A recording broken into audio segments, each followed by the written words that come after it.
G'day and welcome back to the latest episode working on the Black Mosquito. On this episode we are doing exactly that, getting back on the Black Mosquito, working out this turbo and fitting the exhaust.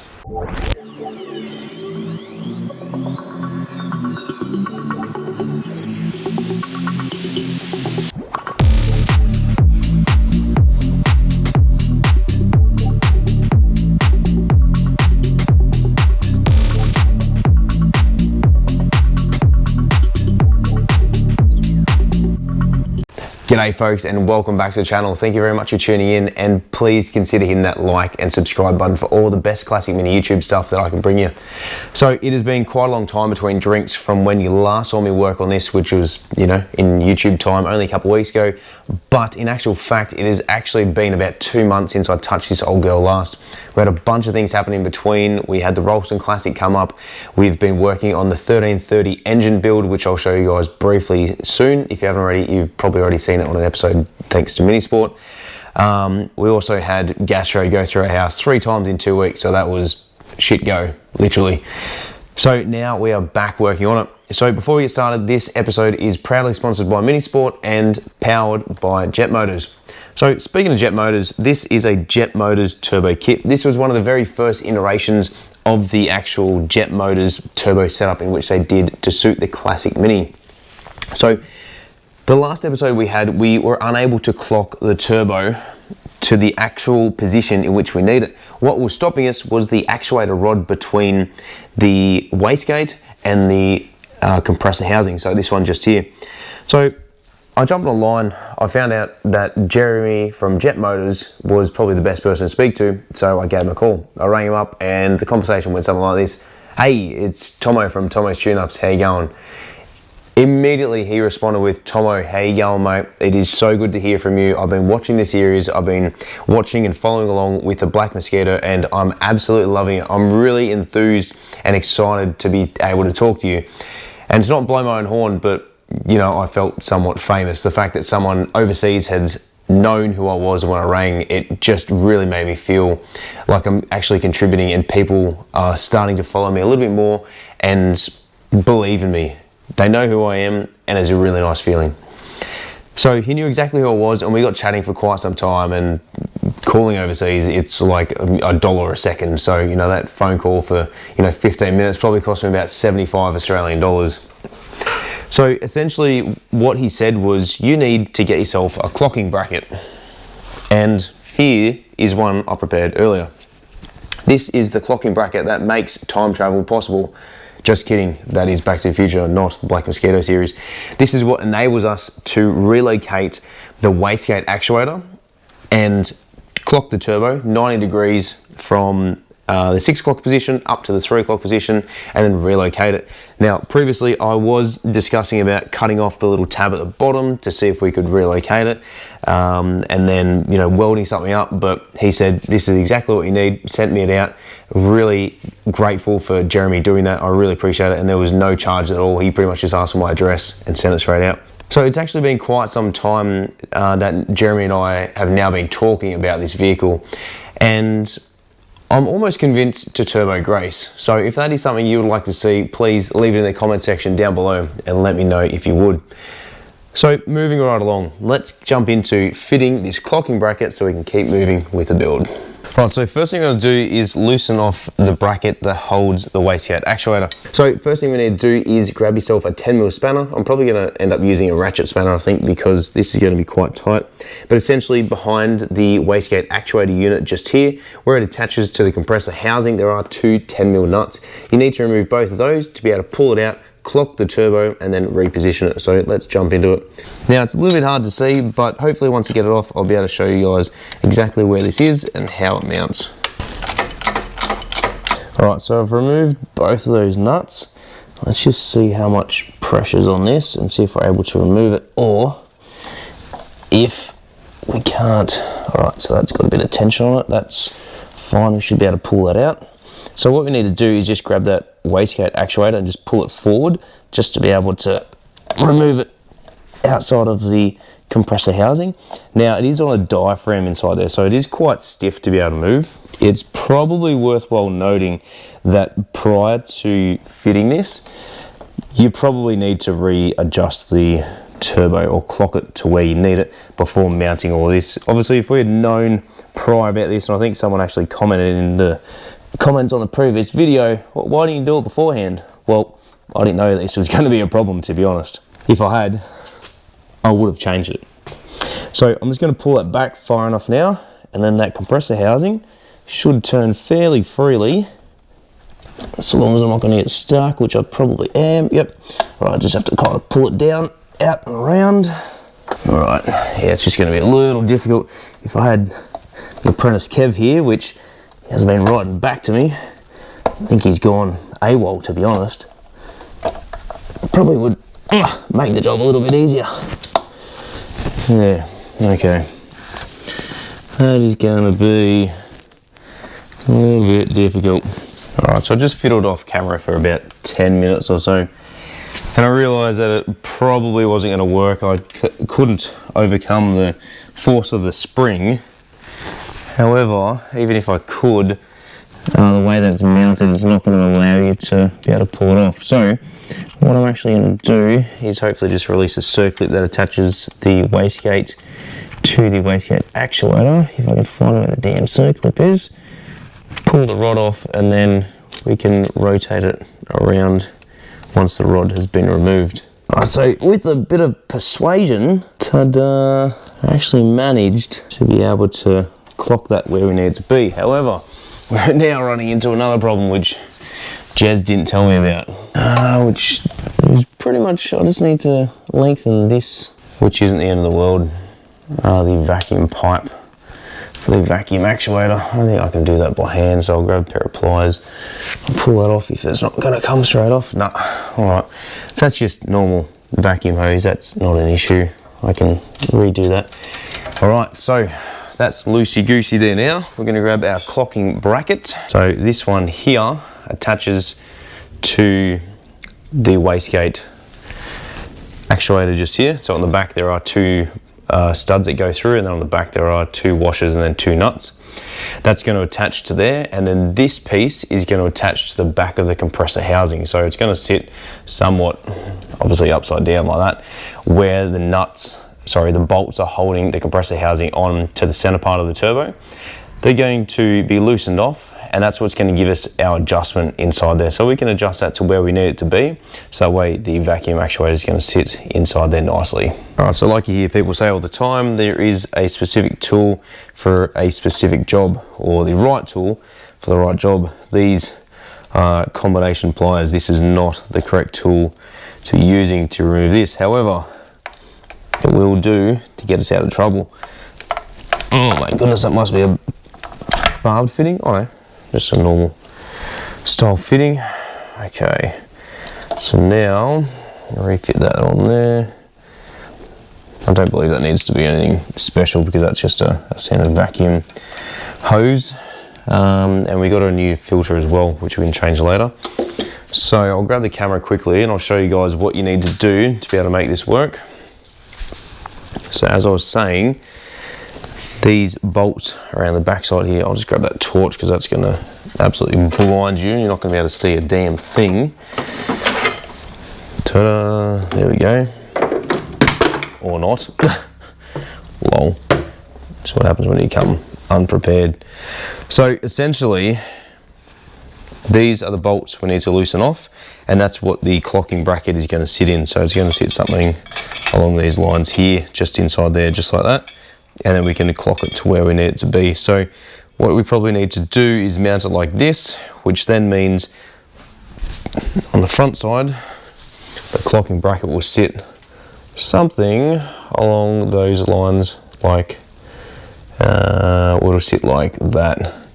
Yeah, so there's a bottom bolt, as you can see there. So just where the pointy end is, just here, and then the one just up near that compliance plate, just up there. Alright, so you might find you have to undo these quite a few turns with a spanner, just to make sure that it releases properly, especially if it has Loctite on them.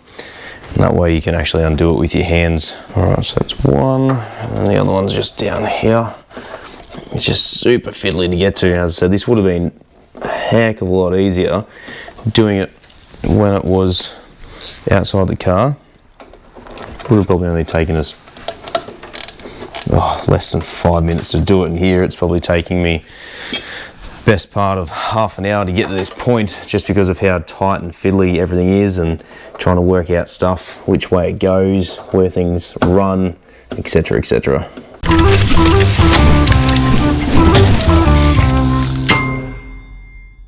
Alright, so the awkward moment when you go to fit it and then realise that you've actually loosened off the wrong relocating bracket bolts. What an absolute rookie.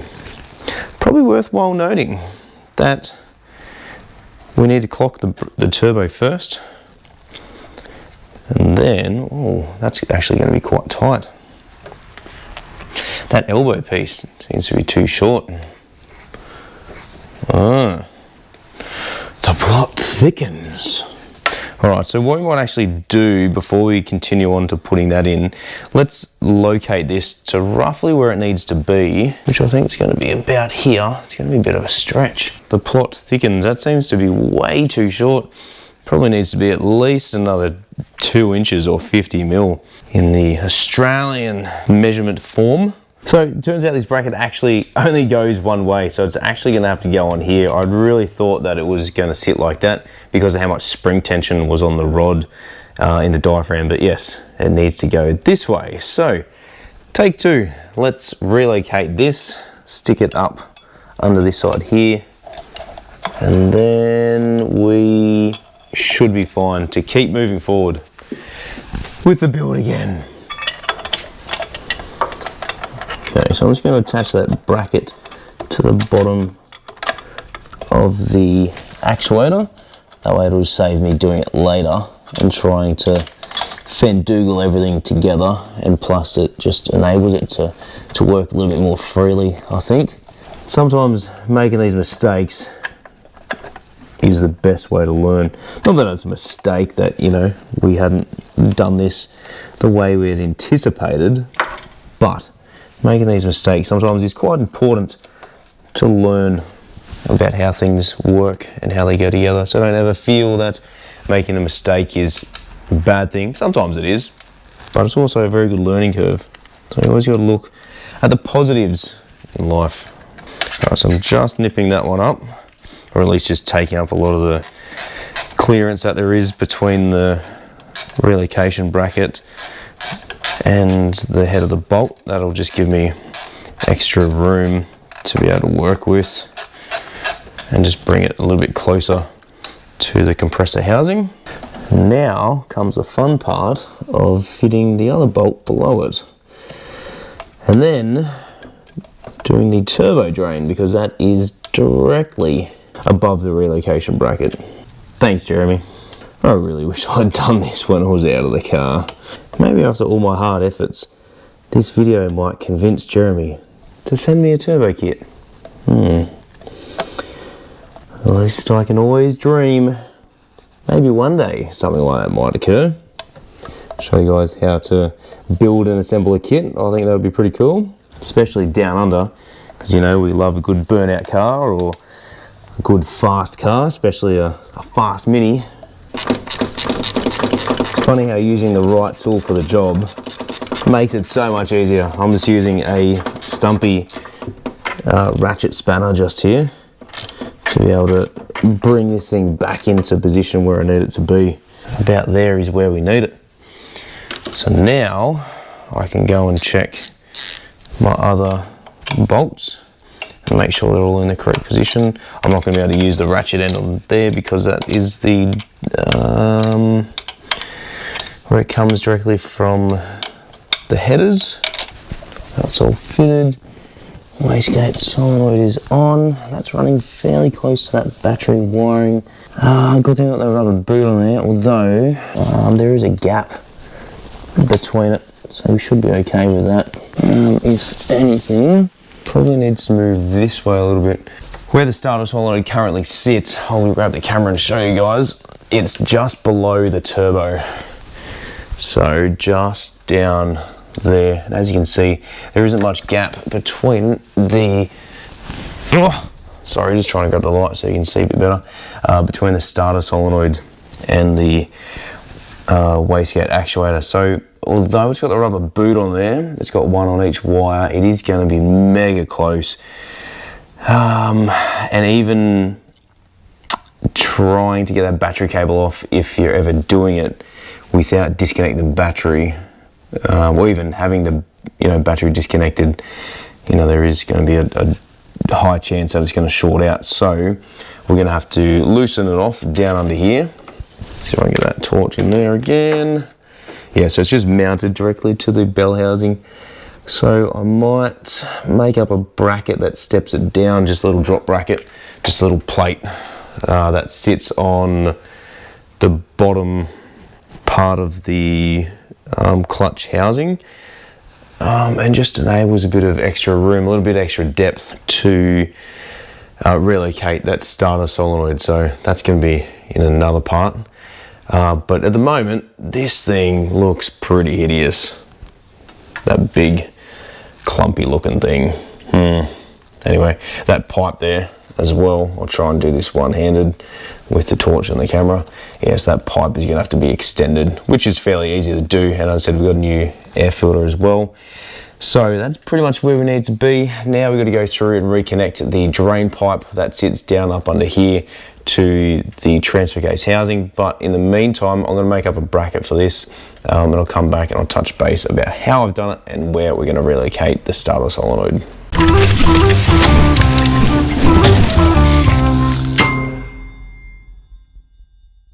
Alright, next part's going to be mounting the exhaust, which has been welded by mate Josh. So let's see if we've done this right. I've happened to weld it in the correct spot.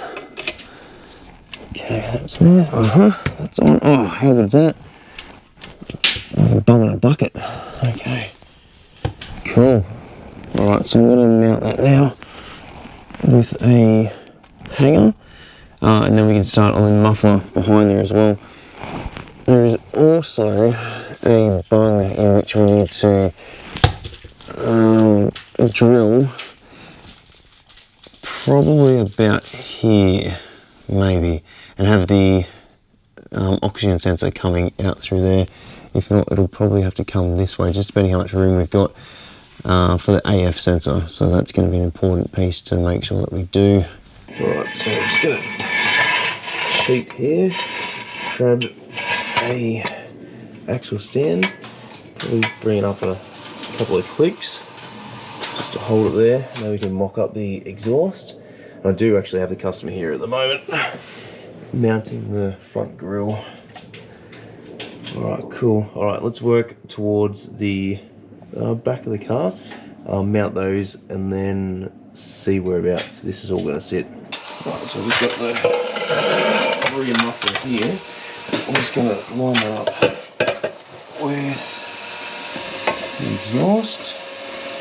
So sit it roughly where we need it to be. Yep. Same thing again, probably just one, maybe two clicks, maybe. Let's let it go. Okay. It's a really good idea to use something like an axle stand. Give you a bit of support where you need it. Save you having to use 3 different people. Alright, cool. That's on. Alright, so I've got my washers there with my rear exhaust mount hangers. I'll show you guys in a minute what we're going to do. I'll mock up the back side of this, so where the exhaust pipes are going to come out, and then work out how we're going to finish mounting it. So these will go on the ends just here. We'll just section those to where we need them. So one on either side. I'll grab the camera in a sec so I can show you guys. Okay.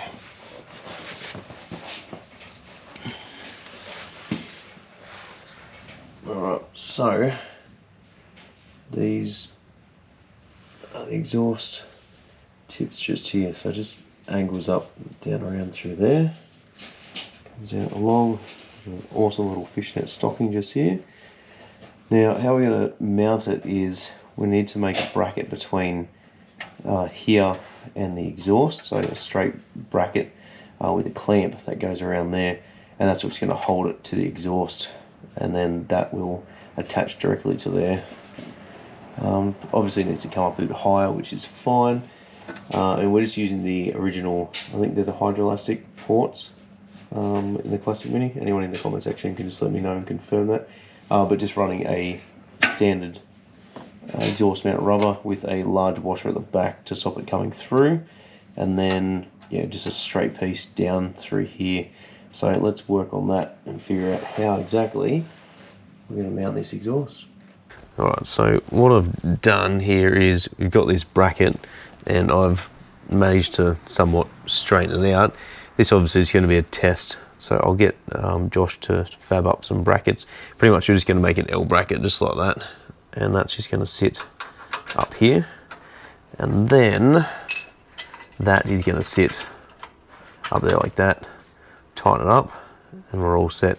That'll pretty much sit like that on both sides. So I'm going to mock this side up, and then I'm going to do the other side, and then that way I can ensure that these are going to work, which I'm pretty confident they are, because they are on a bit of a well, I wouldn't say eccentric, but they're on a an ovaled hole, so it allows movement up and down, so I can get it to exactly where I need it to be. I'll do this side, I'll get this one as well, stick it up in the vise just up in there, and then bend that one into shape, and hopefully we can get this side mounted. Once that's done, we've pretty much mocked up the exhaust, tighten everything, make sure it's all going to sit fine, and then we should be right to figure out exactly where we need to weld any of this, if any. Alright, let's have a look at this thing and see how it looks. So obviously that'll come up a bit as well. We'll probably even have it angled up. I think it's got exhaust tips on there as well. I think they're in the boot from memory. But that's essentially it. Do mad JDM style, have it coming up here and then it going right to the roof, depending if the customer likes that idea or not. Lol. But yeah, this is pretty much it. That's exhaust mounted. So I'm going to go and tighten everything and then get a bit of an idea as to how all of this is going to sit, because it is important to make sure that when you're mocking this sort of thing up that you're 100% with it, because the last thing you want to do is put it all back together and then find out it's not going to sit, it's going to rub, it's going to touch, you're going to cause issues, and you're just going to be in a world of pain. Alright, so almost done with the exhaust. There's a few more things I need to do. There is a bracket I need to be able to support the front downpipe, just where it sits at the front, where it comes down, it keeps falling off no matter how tight I do up the clamp. So I need to find that bracket, adjust it, but pretty much the back end is all done up underneath there. I've got the torches switch off at the moment, so you can't really see. I do need a couple more hangers to be able to secure the entire exhaust from front to back, which I'll obtain pretty easily. So that's pretty much exhaust done. Another thing we need to do is drill that bung to mount the O2 sensor, then route the wiring, which we'll do in another episode.